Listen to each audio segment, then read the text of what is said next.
A new world starts to emerge. By the end of 2026, the contours of 21st century geopolitics will be much clearer.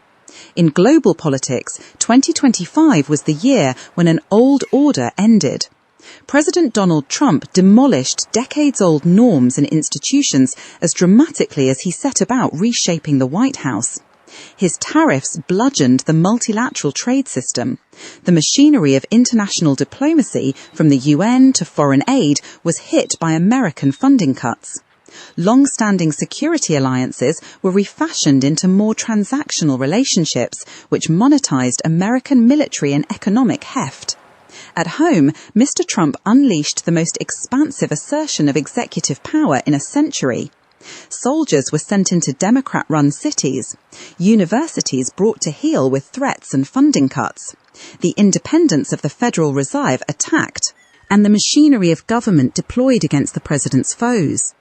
The dizzying pace and scale of these actions made it hard to tell what they added up to. Was this much-needed disruption to a sclerotic system, or an assault on basic pillars of America's democracy? Was the transactional deal-making an innovative new way to get things done, or the triumph of mafioso tactics over long-term strategic wisdom?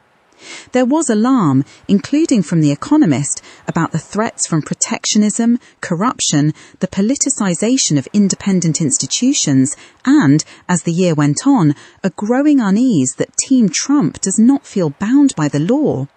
True, the president's soprano-style leadership brought real successes. The most obvious was the ceasefire in Gaza. It created the potential for a new beginning and vindicated his much-derided New York real estate style of diplomacy. Getting tough with NATO allies led to increases in defence budgets that few would have thought possible a year ago. And in spats between smaller countries, a president craving a Nobel Peace Prize, willing to threaten tariffs and twist arms, helped solve, or at least paper over, disputes. But there were also clear failures. Strategically, the imposition of punitive tariffs on India and Brazil made little sense. Both decisions will push those countries closer to China. Mr. Trump made little headway with Vladimir Putin, and he was outmaneuvered by Xi Jinping. China was the clear winner from 2025's trade brinksmanship. Fortunately, tariffs did not sink the global economy. 6 months after Liberation Day, the revenue raised by tariffs suggests an effective average American rate of just over 10%, much lower than expected back in April. Retaliation was limited and a 1930s-style trade war avoided. Instead, countries cut deals and importers took much of the hit from tariffs. Meanwhile, Team Trump's energetic slashing of the regulatory state, enthusiasm for crypto assets, and hell-for-leather determination that America should win the race for artificial intelligence fueled a remarkable stock market boom, which boosted a strikingly resilient economy. That boom, coupled with a fear of retribution, shaped a uniform narrative among business leaders.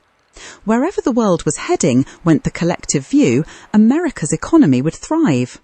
Few were willing to voice concern, and certainly not in public. With the old order in ruins, the contours of the new world will become much clearer in 2026 in 3 main areas. First, the future of Western liberal democracies. The midterm elections in November will determine whether America is at serious risk of quasi-authoritarianism. If Democrats win control of the House of Representatives, there will be a meaningful check on the Trump administration. If history is a guide, they should win. But these are not normal times. The Democrats are even less popular than Mr. Trump, and there is a credible risk the administration could try to interfere with America's election machinery. On the other side of the Atlantic, 2026 will show whether MAGA-style populist nationalists are on the cusp of power in Europe's biggest economies. In Britain, where Nigel Farage's Reform UK party leads in the polls, local government elections will reveal whether that lead translates into votes, and thus, when a general election is next called, the chances of a Prime Minister Farage.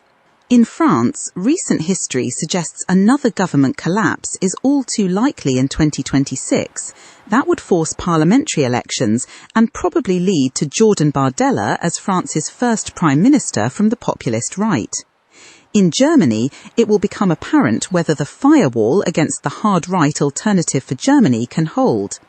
The second area of clarity will be in geopolitics.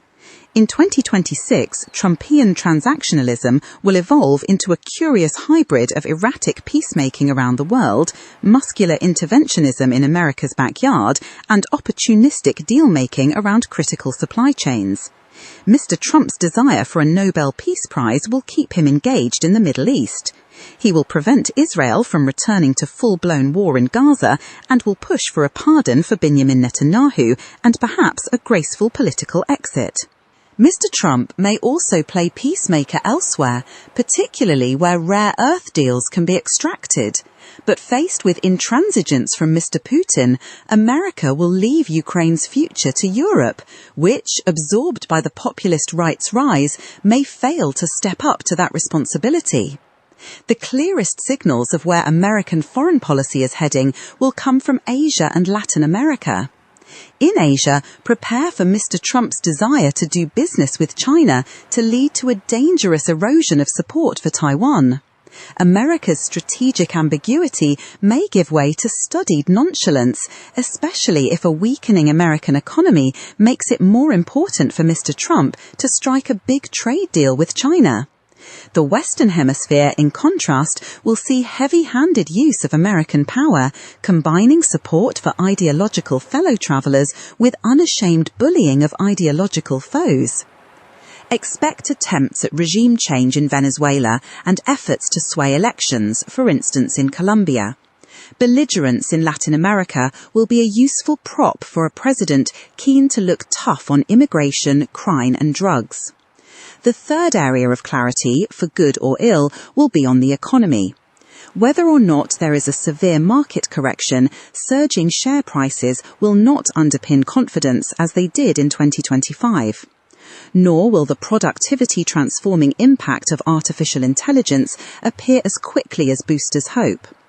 Damage from tariffs will become more evident, pressure on consumers more burdensome, and the unsustainability of America's budget deficits more obvious. Mr. Trump's choice for the next chair of the Federal Reserve will show whether central bank independence is over or not. Given the mess other rich countries are in, a stampede from the dollar is unlikely. But by the end of 2026, America's economy may not seem quite so exceptional. Paradoxically, that might be a good outcome.